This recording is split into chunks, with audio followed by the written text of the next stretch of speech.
Què tal, amics? Com va el confinament? Veieu que avui és dia de fer bugades, eh? Avui us explico com rentar uns texans. És la nostra peça de roba favorita per a molts. A mi m'encanten els texans. I si són així suaus, que tenen una mica d'elastina, encara millor, no? Com aquest. Bé, el primer que hem de fer és que no hi hagi res a dins, perquè si no ens sortirà aquí el mocador de roba com una bola. Després, molt important, girar-los, perquè així d'aquesta manera no es fan malbé les fibres. I els posarem a dins. Avui fem una bugada de texans. Aquesta rentadora permet l'opció de vaqueros, de jeans.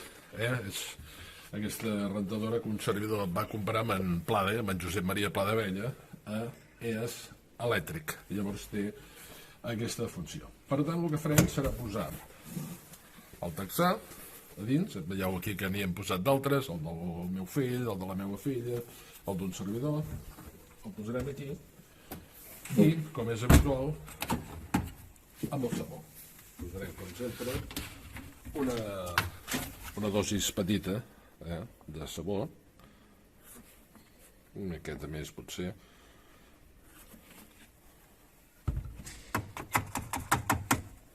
i després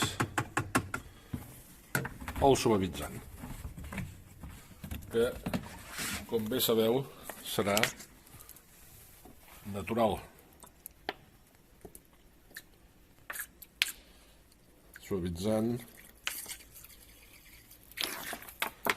recordem, de vi blanc, vinagre de vi blanc. El posarem en el lloc del suavitzant i procedirem a la rentada. Posarem el programa de texans, temperatura la posarem a 30 graus i el centrifugat en aquesta ocasió el podem posar a 1000, perquè així no quedaran tan arrugats. Ara els netejarem, els rentarem i després us explicaré de quina manera es poden estendre els texans que quedaran de fàbula. Vinga, fins ara anem en marxa.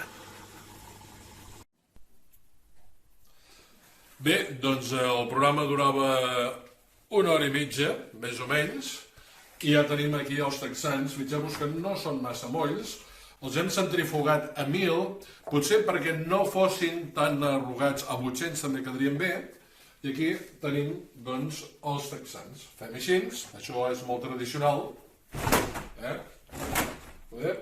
perquè d'aquesta manera el que fem és treure també arrugues. I llavors fem això, fixeu-vos, els cordem,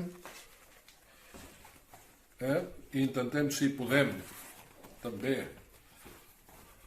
la cremallera cap a dalt i els posem estesos d'aquesta manera, ben estiradets cap aquí, fixeu-vos, i posarem a les puntes, perquè no quedin marques, les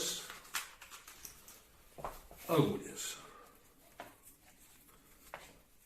Hi ha gent que el que fa, aquests són els pantalons de la Caral, de la meva nena, que els posa així. Oi? Bé, tothom, cada maestrillo tiene su librillo. Els posa així, perquè diuen que també els hi va bé. Bé, això és com un treball de recerca d'aquests pijos que estudien en escoles de negocis. Doncs vosaltres feu el mateix. Intenteu d'alguna manera averiguar què és el millor. A mi em van molt bé d'aquesta manera, queden super bé.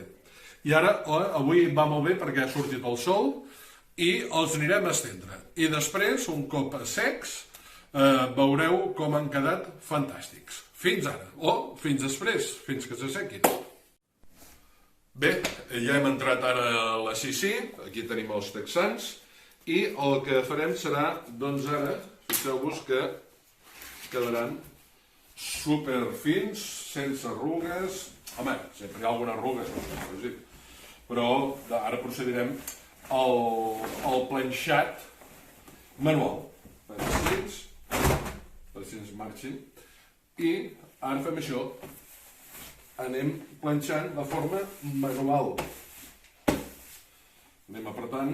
Els texans no s'han de planxar mai, això ho diuen els tutorials, Els texans mai s'han de planxar. Ho fem de forma manual i fixeu-vos que bé que queden. Si no, càmera, fixis, oi? Doncs ara el que farem serà posar-los a l'armari. Hi ha gent que el que fa és això, veieu? I ala, vinga. No, hem de ser una mica galants, una mica cavallers. I llavors ja hi ha penjadors per pantalons. En aquest cas, texans. Per texans ja us recomano d'aquests, que no patinen gens. N'hi ha de plàstic per pantalons, però aquells patinen. Ja sé que hi ha aquí una mena de tira que serveix perquè no rellisquin, però jo no us el recomano. És millor aquest. Els poseu així a l'armari. I això també facilita que marxin les arrugues. Aquí teniu, doncs, el vostre texà. I avui vull saludar els meus amics de Palamós, els del grup de WhatsApp El Pinyol. Bona gent. M'ho tinc apuntat, perquè com que estem aquí en directe, a l'Albert, en David, en Jordi i en Marc. Una forta salutació. Esperem que aquest confinament duri el màxim de bé possible amb aquests vídeos i tot el que ens puguem entretenir a casa. Vinga, fins una altra, que vagi bé.